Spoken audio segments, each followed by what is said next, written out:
G'day everybody, Ed here, and I want to talk to you about what makes a great presentation. Or honestly, you don't even have to make a great presentation. Most presentations suck so badly that just by following a few simple rules, you'll really stand out from the pack. And as we know, this can mean more money for you, especially when you're looking at promoting affiliate offers or doing your own product.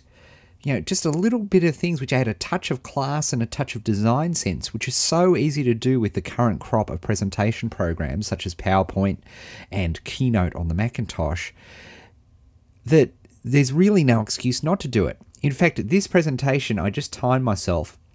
I created this entire presentation that you're about to see in 35 minutes from scratch. I got out my little LiveScribe pad, scribbled up a little mind map about what I wanted to do, and then I went about building the slides. Remember, that's the best way to go. Before I get started on this, please remember, when we're talking about doing a presentation like this, plan it out on paper first, and then you'll spend much less time in Keynote or in PowerPoint pulling it all together. There are also some great web-based presentation programs as well, but let's have a look. So, I talk about standing apart, and with just a couple of little tricks, you'll be able to stand apart. For example, just look at this slide. You don't see this sort of slide much in a presentation, particularly in the internet marketing field. You just see those horrible bullet point slides. Whereas just this is nothing creative on my part. This is actually a template which is provided in the latest version of Keynote, and make you stand apart. So what is it that makes you stand apart? Design really does matter, and it's something that I've put a lot of focus on in the last couple of years in particular. There was a real movement in terms of direct marketing that you needed to keep things grungy, to keep them separated in the customer's mind from, say, a professionally produced book. I think those days are well and truly over. A little bit of design goes a long way.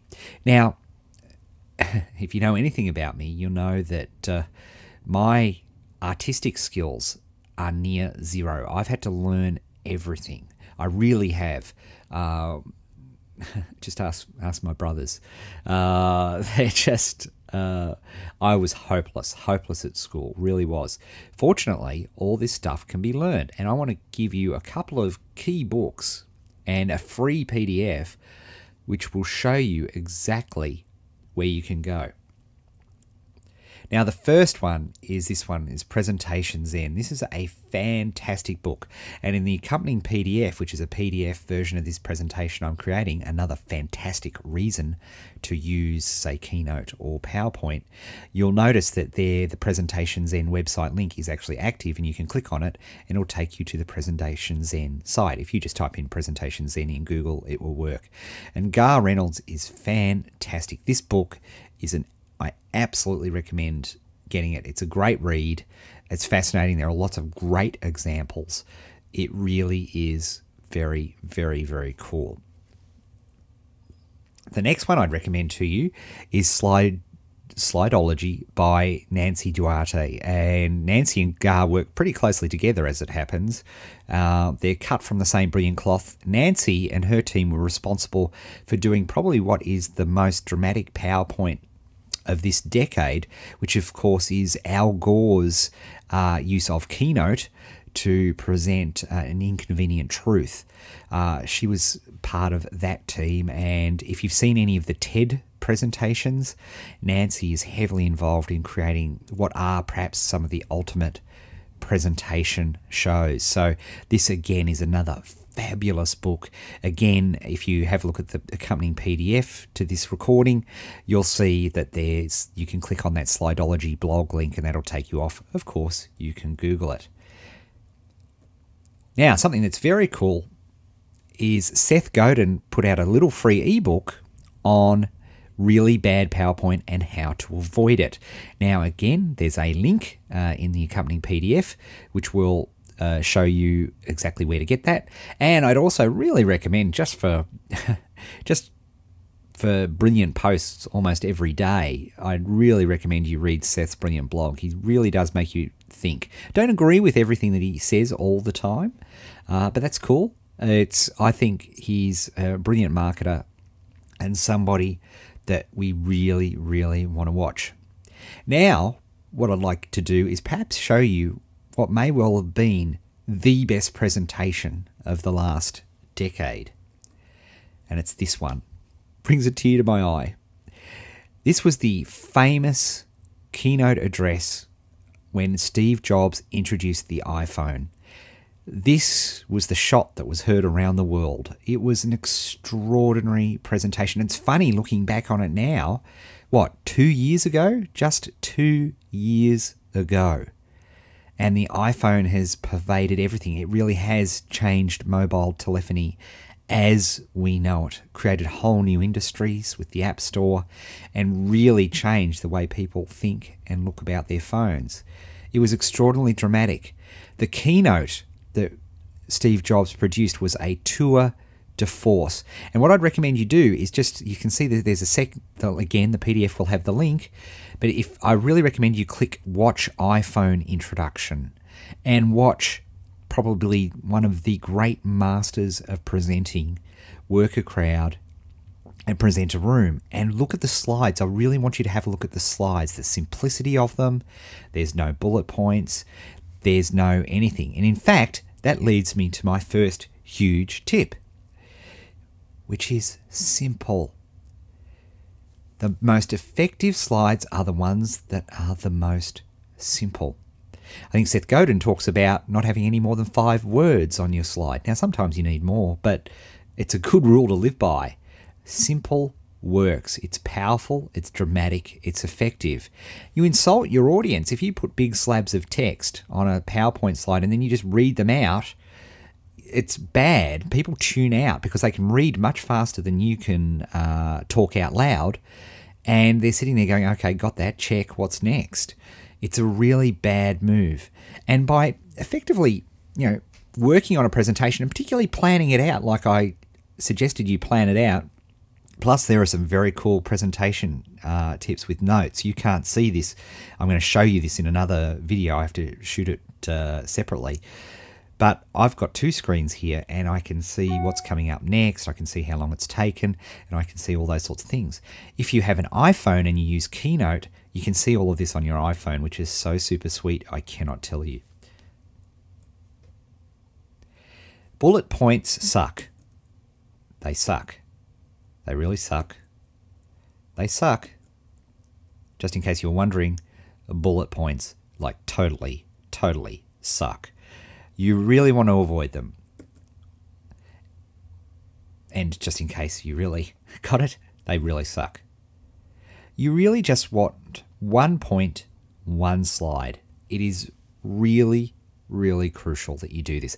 And if you do this, you'll stand so much out. If you dare, have a look at, any recent affiliate promotion in the internet marketing field where people have done PowerPoint presentations and they're disgusting. They're just awful.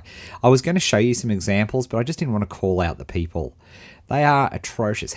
Compare what you're seeing now to them and just ask yourself which one is going to do a more effective job at presenting. Another huge tip, images hold interest. That slide without Dear Annabelle and with Annabelle, just ask yourself again, just have a look. That's a neat slide, it's at least it's simple. But with a photo, it just adds so much. A decent image gets you a long way, and the image, funnily enough, doesn't have to super relate to what you're talking about. In fact, there are some arguments, if you get into NLP voodoo stuff, that having a photo that's unrelated to what you're talking about is actually not a bad thing to be doing, but that's way beyond what we're talking about now. However, having a slide with an image is a great idea. So I suppose a very important question is, where do you get images? Now, Flickr is a wonderful place for images, but you must be careful. You have to have a look at the rights associated with. Please respect people's copyright. You just can't rip off, go to Google Images and grab images, photos, willy-nilly. They are people's livelihoods, they are what people do, they are how people work, and all of the above. It's really, really important. So make sure there's a lot of photos on Flickr that people do let you use with the appropriate attribution. So you just need to do a search for those, and there's a search mechanism inside of Flickr to allow you to check that. And that's really cool, but just make sure you have the right attribution. Now, what my favorite source of images, because obviously anytime you're making money, people rightly want to be paid. I love iStock Photo. For about $1 an image, usually, for what you need, you can get images which you can use, and you can use in commercial presentations. Again, make sure you check for what you're using for. Like when you see people's images, you've got to be careful about how you use them, but it's well explained on the site. But my preference is to use well, actually, it's not my preference. It's not to use iStock Photo. iStock Photo is where I tend to go when I don't have an image, which I've done the following way. Yes, shoot them yourself. Get a little point and shoot camera and start taking shots, taking lots and lots and lots of photos. This is a great excuse, and the cool thing is the cheapest little Canon point and shoot, or any of those little fantastic little cameras now can get you a great image. This image that you're looking at was taken with my iPhone, and it works fine, absolutely fine for what I need to do. I have really gone a little bit crazy on photography, but in a sense, it's got a really, really good use because I can provide a lot of my own images, which is the absolute safest and best way to do anything. And it gives you a really good excuse. And the great thing about photography, and I suppose this is what people say, but Ed, your photos look pretty good. This is one I did the other week. But I can't get mine looking like that. That looks so professional and so on. Honestly, 60 minutes of instruction, and in fact, coming up in 30-Day Challenge Plus, we're going to do a course on how to take a good photo. There are half a dozen really good rules, much like you're learning here with presentations, that can really make the difference between fantastic photos and excellent photos. In fact, I was looking around for them. I couldn't find them in time for this presentation. But back in 2006, I think it was, we taught a seminar, Frank Hearn and I, and we actually gave away a Mac and a digital camera and a recording device. It was an AV seminar, and we taught people how to use them.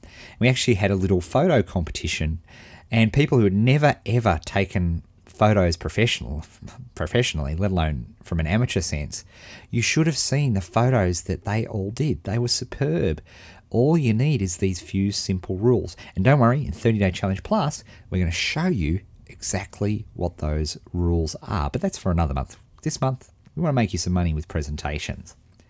Now, the other super trick, and you're listening to the super trick right now. Audio really matters. As I speak, and you're looking on that, you're looking on the presentation here, you can see that's my Rode NT2000 microphone. Probably slightly overkill, but the reason I actually sound like Mickey Mouse generally, it's only through this microphone and this little piece of kit that I've got, which is the good old Line 6 UX2, which is a little outboard motor. You can see on the very left-hand side of that device, you can see where my microphone's plugged in. And then that is plugged in to my computer. And I've also got a pair of headphones, a very, very important piece of equipment. So when you're spending some money, that is a good way to go. The reason I like what's called now Pod Farm, they've changed their name since it's Line 6 Pod Farm if you're doing a Google search. What I love about these guys so much is they actually have what's called modeling software. Now, if you're any guitarists out there know what I'm talking about. They've created, basically, computers are so smart now that they can replicate different amplifiers, different guitar effects, and all that sort of thing. And this is what this particular pod farm device does. Very cool. Not so relevant now. But what they've also done is replicate what we call compressors. Now, these audio compressors are the thing which really makes the difference between it sounding a little bit tinny and sounding like it's coming from a radio DJ's voice or a really professional podcast. This comes as free software with these little devices, so you can sound super professional without literally spending, thousands and thousands and thousands of dollars on all this outboard equipment. It's also relatively portable. Having said that, that's at the top end of the equation, and you can really go nuts in spending lots of money. I've got to say, for years and years, I've used the good old Snowball. And there are different, this is the traditional Snowball, and you can see, if you're looking very closely, you can see this one's really had some use. I bought it originally in 2006, I think, and you can see there's a dint in the grill where I've dropped it, but it still keeps carrying on like a train. The cool thing about the Snowball is that it actually clicks in via USB. It doesn't require one of those outboard boxes like we saw in the last slide. In fact, let me just bring it back and show you. So that it doesn't require one of those boxes. There's also some very good ones that Shure microphones are bringing out, which have even more fancy pants than the Blue Snowball, but they work very well. So Blue also has produced a much smaller version which attaches to the top of laptops, which is also excellent. It will make your voice sound that little bit better, and audio is far more important than the video. It really, really is. You have bad audio, it drives people nuts. I know when I'm recording something that isn't going to have fabulous audio, I really need to warn people because it can really drive people to distraction. Now, on a budget, here is what I believe is the absolute minimum that you need. You want one of these USB headsets, okay? Logitech make a whole bunch of them, and you can see they've got a little boom microphone. They're a headset as well, and they plug into the USB port on your machine. Brilliant, brilliant, brilliant. Works super well, and it gives a much better audio than just trying to record into your computer or using the computer's own microphone. At the very least, that's what you want. Now, a little trick with the boom microphone, and you can see there, if you look closely at the woman in the picture, you can see how the boom mic is slightly away from her face, it's not directly in front. That's really, really important, and you need to experiment with it. And we'll talk about this when we're talking about producing what you're watching now, which we'll show you after we've actually built the presentation, and we'll show you how to do that in the next series of videos. These things are perfect for that. So this is the bare minimum that you need, and these are great for Skype interviews.